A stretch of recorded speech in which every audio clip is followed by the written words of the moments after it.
श्री गुरु चरण सरोज रज निज मन मुकुर सुधारी बरनहु रघुबर विमल जस जो दायक फल चार। बोलिए सियावर रामचंद्र की जय।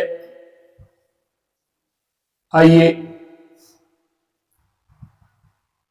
सरलता के संदर्भ में जो चर्चा चल रही थी उसी प्रसंग में थोड़ा सा आगे बढ़ने का प्रयास करें।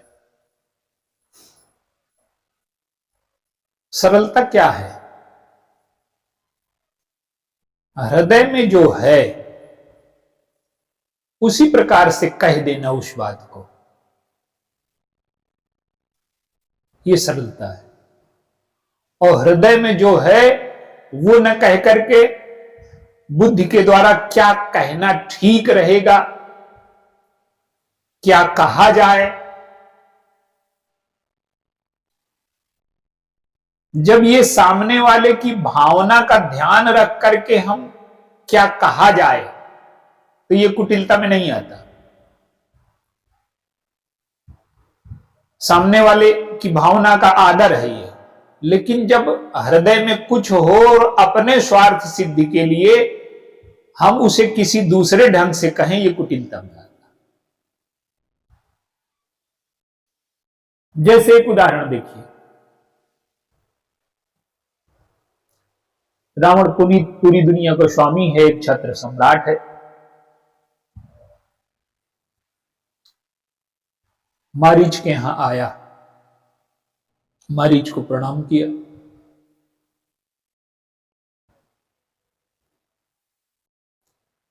तो लगता है कि बहुत नम्र है, सारी पृथ्वी का सम्राट होकर के भी अपने संबंधियों को आदर देता है। लेकिन जो बुरे व्यक्ति होते हैं उनके साथ बड़ी विपत्ति होती है।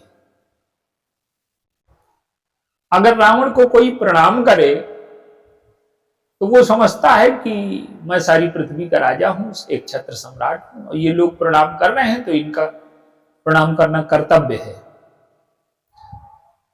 और अगर वो किसी को प्रणाम करता है तो वो सोचता है कि मैं कितना नम्र हूं, कितना महान हूं, कि इतना महान होते हुए भी दूसरों को आदर दे रहा हूं।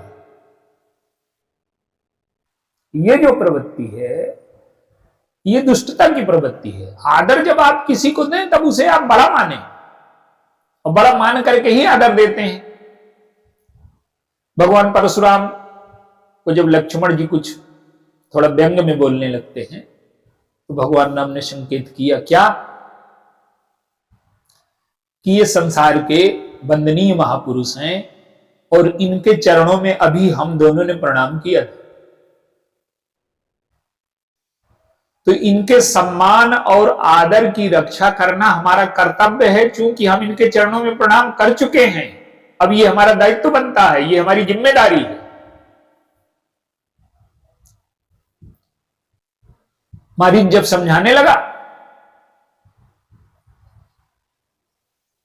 कि वो एक तो मनुष्य नहीं है, अगर मनुष्य भी है तो बहुत बलवान है, उनसे विरोध करना ठीक नहीं, तो वो कहता है गुरु जी में मूढ़ करस मम बोधा और कहु सठ मम समान को जोधा।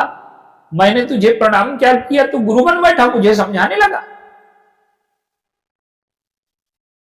तो जो सरलता बाहर से दिखाई देती है कोई जरूरी नहीं कि वो सरलता है। आप देखिए लंका कांड में दो प्रसंग आते हैं। अंगद जी गए, लौट करके आए,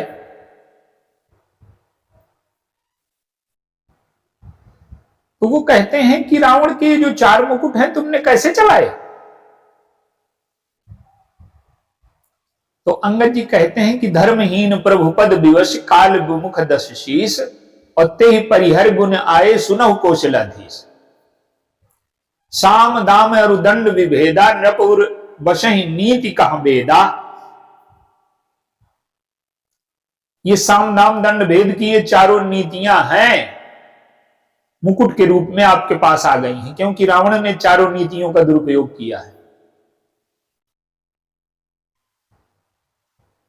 साम नीति का उपयोग वो सीता जी को समझाने के लिए करता है, जिनके लिए कहा गया कि जासु कृपा निर्मल मति पाऊं, जिनकी कृपा से बुद्धि निर्मल हो जाती है, उन्हें समझाता है। दामनीति का दुरुपयोग क्या है कि जो लक्ष्मी जी हैं उन्हें दामनीति का लालच दिखाता है, और जो महाशक्ति हैं उन्हें भय दिखा रहा है। देखिए, साम दाम दंड भेद नीति का यह है कि सज्जनों के साथ साम, लोभियों के साथ दाम, और दुष्टों के लिए दंड और भेद। रावण क्या करता है कि साम नीति का उपयोग शूर्पणखा के लिए, शूर्पणखा को समझाता है। तो जब दुष्टों के लिए साम दाम और सज्जनों के लिए दंड भेद, ये नीति का दुरुपयोग है, यही रावण ने किया। तो गोस्वामी जी कहते हैं कि परम चतुरता श्रवण सुन, अभिहिसे राम उदार, और समाचार पुनि गढ़ कहे, समाचार पुनि सब कहे गढ़ के बाली कुमार। और ठीक यही बात हनुमान जी कहते हैं। कहु कपि रावण पालित लंका, कह विद दयो दुर्ग अति बंका, प्रभु प्रभु प्रसन्न जाना हनुमाना, बोला बचन विगत अभिमाना। वो कहते हैं कि मैंने नहीं किया, ये सब आपके प्रताप ने किया। तो गोस्वामी जी संकेत करते हैं कि सुन कपि परम, सुन प्रभु परम सरल कपि बानी। हनुमान जी की वाणी बड़ी सरल है और अंगद जी की वाणी बड़ी चतुर है। अब बाहर से तो देखने में लगता है कि एक ही जैसी वाणी है, लेकिन हनुमान जी को वही महसूस हो रहा है कि मैंने कुछ नहीं किया, जो कुछ किया वो प्रभु के प्रताप ने किया, इसलिए उसको परम सरल कहा गया। अंगद जी को भी वही महसूस हो रहा है, लेकिन उन्हें लगता है कि क्या कहना चाहिए। तो जब हृदय और बुद्धि में दूरी होती है तब सरलता नहीं रह जाती, और हृदय बुद्धि जब एक रूप में हो जाती हैं, एक दिशा में हो जाती हैं, वो सरलता होती है। देखिए, कल कैकेयी जी का प्रसंग चल रहा था। भगवान राम लौट करके आए, कैकेयी जी को ग्लानि है, पश्चाताप है कि मेरी वजह से सब इतना बड़ा अनर्थ हुआ। अब उनके हृदय की चोट सहलानी है। भगवान राम जब वन को जा रहे हैं, कैकेयी छल कर रही हैं, अधर्म कर रही हैं, लेकिन भगवान राम को कैसा लगता है?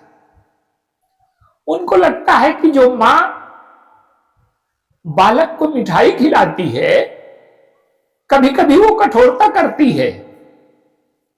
बालक का फोड़ा चिरवाना है तो वो पैर पकड़ लेती है, हाथ पकड़ लेती है, कठोरता का व्यवहार होता है। लेकिन मां कभी भी व्यवहार भले ही कठोर दिखाई दे, लेकिन उसके हृदय में करुणा होती है। और मां का व्यवहार ये लोगों को कठोर लगेगा, लेकिन मां का व्यवहार ये कठोर नहीं है, मेरे हित के लिए है, ये भगवान राम को दिखाई देता है। इसलिए उनकी वाणी सरल है। वो कोई कूटनीतिक तौर पर नहीं कहते कि मुझे ऐसा है। तो भगवान राम की जो वाणी है वो बड़ी सरल है। वाल्मीकि जी के पास गए, वाल्मीकि जी से कहते हैं कि तात बचन पुण्य माति हित भाई बरस भरत असराओ, मोह कहां दरस तुम्हारे प्रभु सब मम पुण्य प्रभाव। वो कहते हैं कि ये सब कुछ मेरे पुण्य का प्रभाव है और मेरी मां का आशीर्वाद है। कैकेयी जी से पूछते हैं वो कि मां,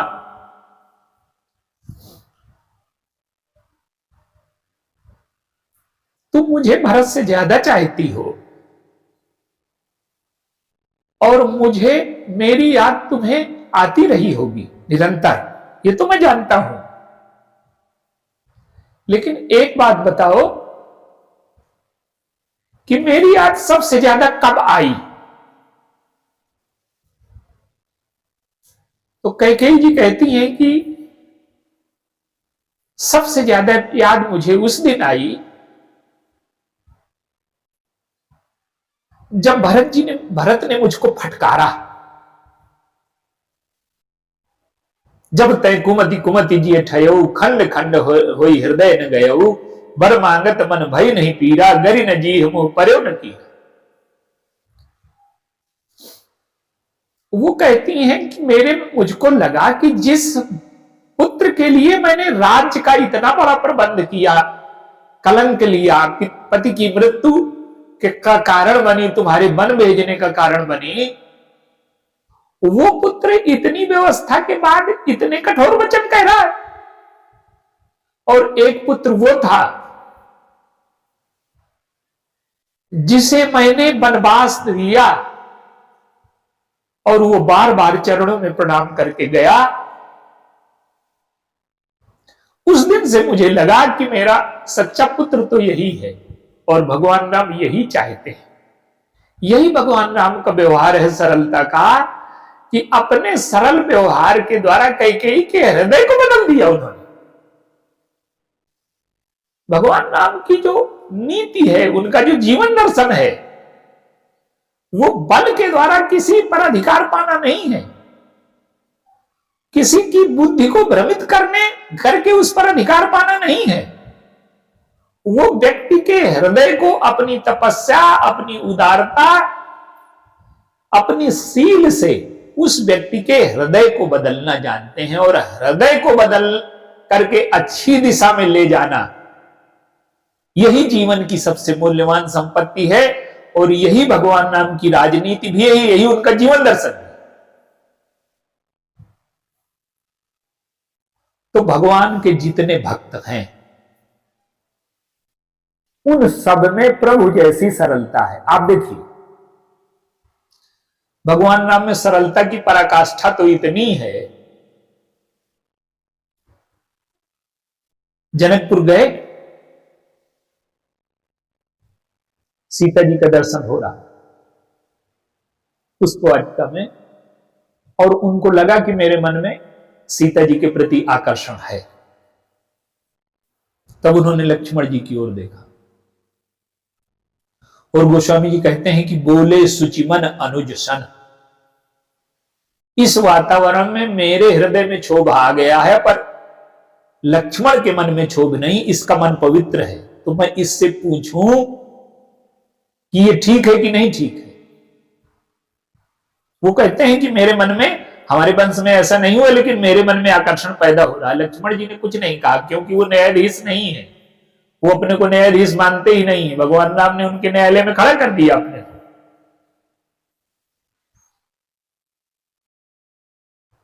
और जब लौट करके गए तो सारा का सारा वर्णन कि मेरे हृदय में सीता जी को देख करके कैसे आकर्षण हुआ, ये सब गुरु जी से बताया। अब देखिए, श्रृंगार की चर्चा न छोटे से न बड़े से, दोनों से नहीं की जाती, लेकिन गोस्वामी जी कहते हैं कि राम कहा सब कौशिक पाही, और सरल स्वभाव छुअत छल नाही।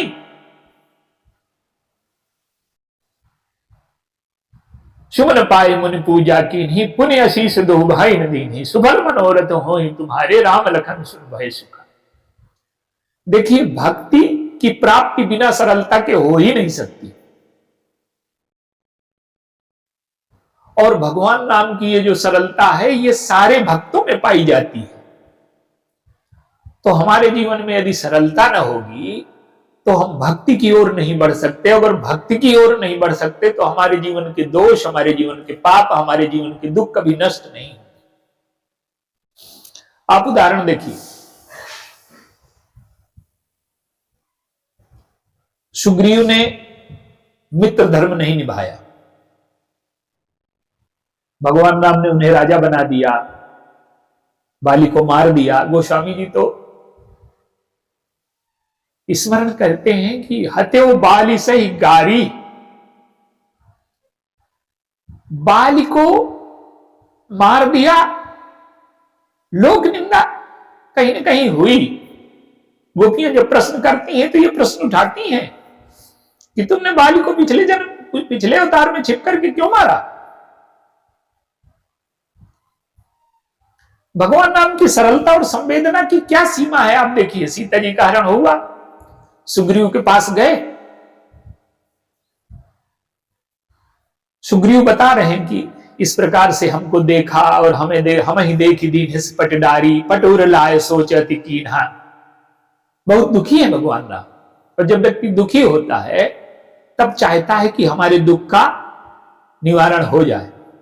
लेकिन भगवान राम की सरलता और उनका स्वभाव देखिए, अभी दुखी हो रहे हैं लेकिन अपने दुख को मिटाना लक्ष्य नहीं, सामने वाले के दुख का दुख क्या है। कहते हैं कारण कवन बसहु बन मोहि कहो सुग्रीव। तुम वन में क्यों रहते हो ये बताओ। और अपने दुख के लिए पहले सुग्रीव के दुख को मिटाया। ये उनका स्वभाव है, ये उनकी सरलता है।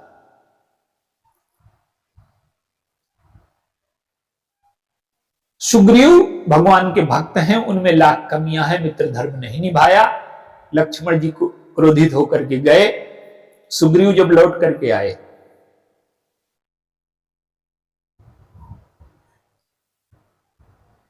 सुग्रीव कहते हैं कि महाराज मैंने बाली को मारा क्या? क्या मेरे अंदर सामर्थ्य थी कि मैं बाली को मार पाता? आपने मारा? भगवान राम कहते हैं कि हां।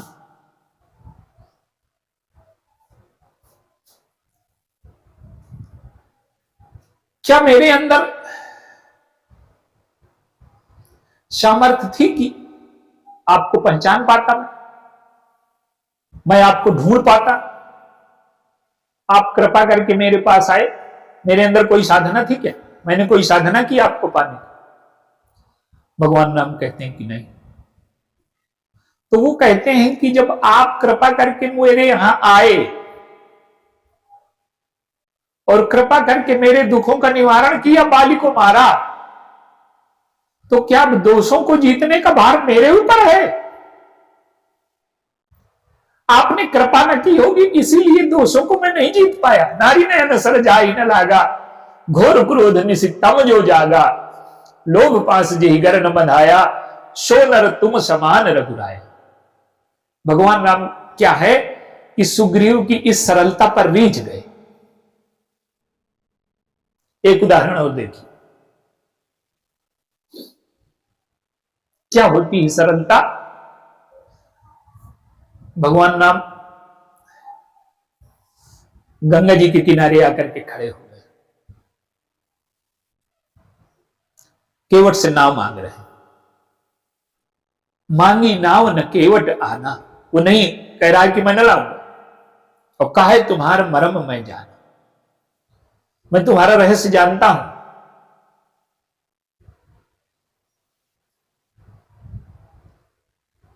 अब वो बैठा है, भगवान राम खड़े हैं, न खड़ा हुआ, न आया, न किसी प्रकार से बात की, वहीं से बैठे बैठे बात कर रहा है। लक्ष्मण जी को और सीता जी को आश्चर्य लग रहा है, मर्यादा के विरुद्ध है ये। ईश्वर है तब भी और राजा के पुत्र हैं तब भी, जिस रूप में भी आप देखिए, लेकिन केवट वहीं से बैठे बैठे बात कर रहा है। भगवान राम कहते हैं कि ऐसा कर लो, सोई कर उजई तह नाव न जाई, ऐसा कर लो कि आपकी नाव बच जाए। क्या कह रहे हैं वो? बड़ी सभ्य भाषा में कह रहे हैं कि तुम चरण में एक समस्या बता रहे हो तो तुम धो लो। किसी के घर हम जाएं और उससे कहें कि आप हमारे चरण धो, ये मर्यादा है क्या? तो भगवान राम से कहता है कि घुमावदार बातें ना करो, अगर आपको पार जाना है तो अपने मुंह से कहो कि मैं चरण धोऊंगा, मेरे चरण धो लो। अब भगवान राम अगर ये कह दें कि मेरे चरण धो लो, तो भगवान राम की मर्यादा चली गई कि नहीं चली गई? लेकिन केवट कहला लेता है, ये क्या है? आपका एक पुत्र है, आपसे उल्टी सीधी बातें करता है और आपसे अपनी सारी बातें मनवा लेता है। यही भगवान राम और केवट के संवाद का रहस्य है कि भगवान राम पुत्र जैसा उसको मानते हैं और उसकी सारी बात मान लेते हैं। तो वो जो बालक है ना, पिता से अपनी सारी बात किस आधार पर मनवा लेता है? कि उसमें सरलता है, अज्ञानता है, असमर्थता है। सामर्थ्य एक गुण है, बुद्धिमत्ता एक गुण है, लेकिन असमर्थता भी एक गुण है, अज्ञानता भी एक गुण है, सरलता भी एक गुण है। ये बालक मां के बीच में आप देखते हैं, मां बालक को उतना ही प्रेम करती है जितना वो असमर्थ है, जितना अज्ञान है, जितना सरल है। तो जीवन में सारे पक्ष हैं, और जब तक हम ये सरलता का गुण हमारे अंदर नहीं आ जाता, तब तक हमारे अंदर भगवान की भक्ति का प्रवेश संभव नहीं है। आप एक उदाहरण और देखिए, चित्रकूट में पहुंचे सारे मुनि लोग मिलने आए, सारे देवता मिलने आए। बाद में बेचारे कोल की रात आते हैं, जो अशिक्षित हैं, जिनमें कोई संस्कार नहीं, जो पढ़े लिखे नहीं है। वो कहते हैं भगवान नाम से कि मुनि लोग आ जाएंगे, दिन भर सत्संग सुनाएंगे, और एक काम है कि आप यहां आए हो तो आपको कोई जानकारी यहां की नहीं। बन बेहर गिर कंदर खोहा, और शब हमार प्रभु पग पग जोहा, और जहां तहां तुम वहीं अहेर खिलाओ, और सर निर्जर जल ठाव दिखाओ। अब आप देखिए कितनी असंगत बातें कह रहे हैं। भगवान नाम तपस्या के लिए आए हैं, तपस्वी का वेश बना करके आए हैं, और वो कहते हैं कि हम तुमको शिकार के लिए, जहां तहां तुम वहीं अहेर खिलाओ, तुम्हें शिकार खिलाएंगे, हम सब जगह तुम्हें घुमाएंगे। ईश्वर को कोई घुमाएगा? ईश्वर को कोई भगवान नाम कह सकते थे कि तुम कैसी बातें कर रहे हो, मैं यहां तपस्या करने आया हूं कि शिकार खेलने आया? लेकिन गोस्वामी जी कहते हैं कि वो बालक की जो असमर्थता है, वो पढ़े लिखे नहीं है बेचारे, लेकिन उनकी जो सरलता है वो क्या है? वेद वचन मुनि मन अगम, और ते प्रभु करुणा एन, और वचन की रातन के सुनत जिन पितु बालक भय। जैसे पिता बालक के वचनों को सुनकर के बड़ा प्रसन्न हो जाता है। बालक नासमझी की बातें करता है, अज्ञानता की बातें करता है, पर वो सब करता सरलता से है, उसमें कोई बनावट नहीं होती। तो वो जो सरलता है, सरलता नासमझी को, अज्ञानता को, असमर्थता को भी वात्सल्य में बदल देती है, करुणा में बदल देती है, प्रेम में बदल देती है, सामर्थ्य में बदल देती है। एक पिता है, बहुत शक्तिशाली है, जज है, उसमें बहुत विशेषताएं हैं। वो नियम है, वो बड़ा अधिकारी है, उसमें बहुत विशेषताएं। किसी से पूछो तो वो बताएंगे कि ये बड़े कठोर हैं, बड़े न्यायप्रिय हैं, ये अधिकारी ऐसा है, ये अधिकारी ऐसा है। ये हमारा दृष्टिकोण है। हम किस दृष्टिकोण से ईश्वर से जुड़े हैं। अगर हम कर्म शास्त्र से, कर्म के माध्यम से जुड़े हैं, तो हमारे लिए ईश्वर कठोर हो सकता है, कोमल हो सकता है, न्यायाधीश हो सकता है। लेकिन अगर हम सरलता के माध्यम से जुड़ जाएं, भक्ति के माध्यम से जुड़ जाएं, तो ईश्वर का स्वरूप हमारे लिए बदल जाएगा। कैसे बदल जाएगा?